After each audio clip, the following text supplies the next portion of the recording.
So what we want to do is we want to figure out with nutrition response testing what is causing the body to be stuck in that sympathetic state, in that high anxiety state, and is there something physically that we can do to cause it to settle down? And there usually is. When people experience anxiety, it's very possible that in the past they have had an experience of fight, flight, or freeze. Hi everybody, I'm Dr. Lisa Gordon. I'm here at the Natural Health Improvement Center, and today I want to talk about anxiety. I've had an enormous number of patients coming in just really stressed and they don't feel like themselves. Things are bothering them more than usual. These days we've got more stresses than usual as a culture.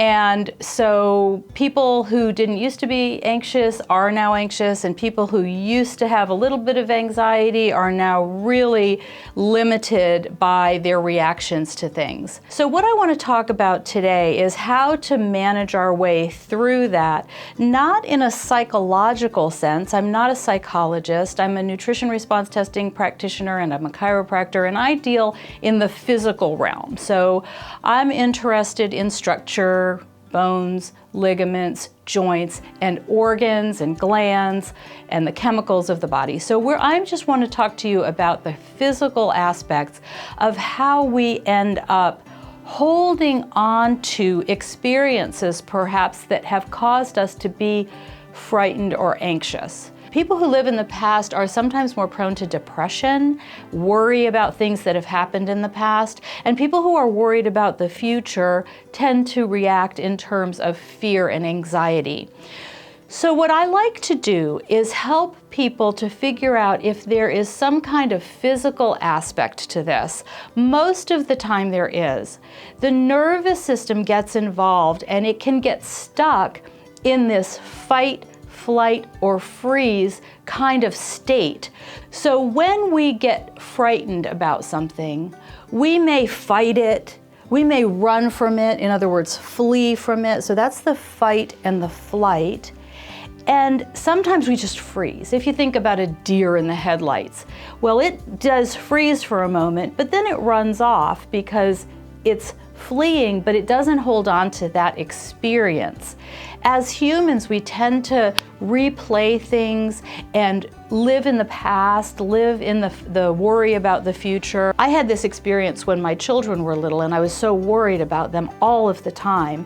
And I was told that if I'm constantly worried about them, I'm in a state of high anxiety. And so even if something happens, since I've got this constant input of worry, I might not even notice if something happens to them. So I'm not even being as accurate as I could be and as careful as I'm trying to be, but the thing that's turning into anxiety is actually confusing the circumstance. So what I do is I figure out, is the sympathetic nervous system overloaded?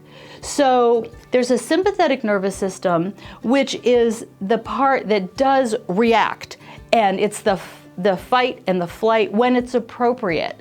However, if you get stuck in there, you may not be able to sleep. You may be worried, you may be irritable, and those might not be appropriate to the circumstance.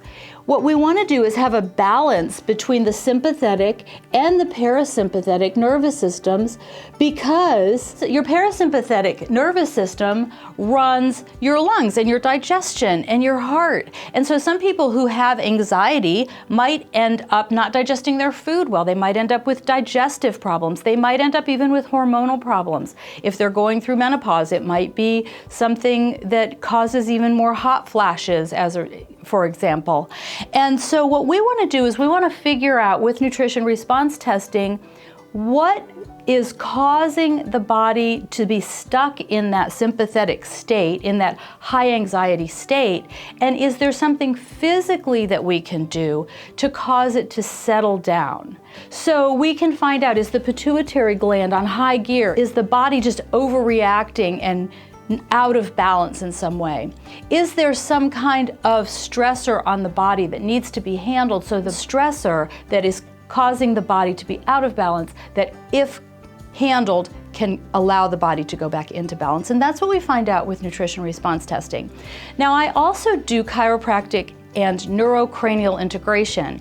Oftentimes people don't really want to go through taking a lot of supplements, and I'll figure out if somebody needs nutrition or if somebody needs chiropractic or neurocranial integration.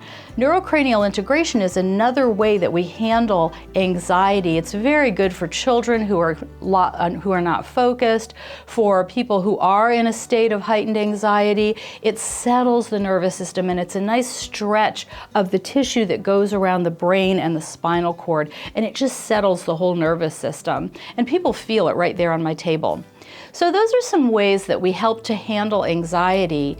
If you'd like to have more information about this, if you'd like to have a conversation with me, please do call my office. I'm happy to set up a free phone consultation with you.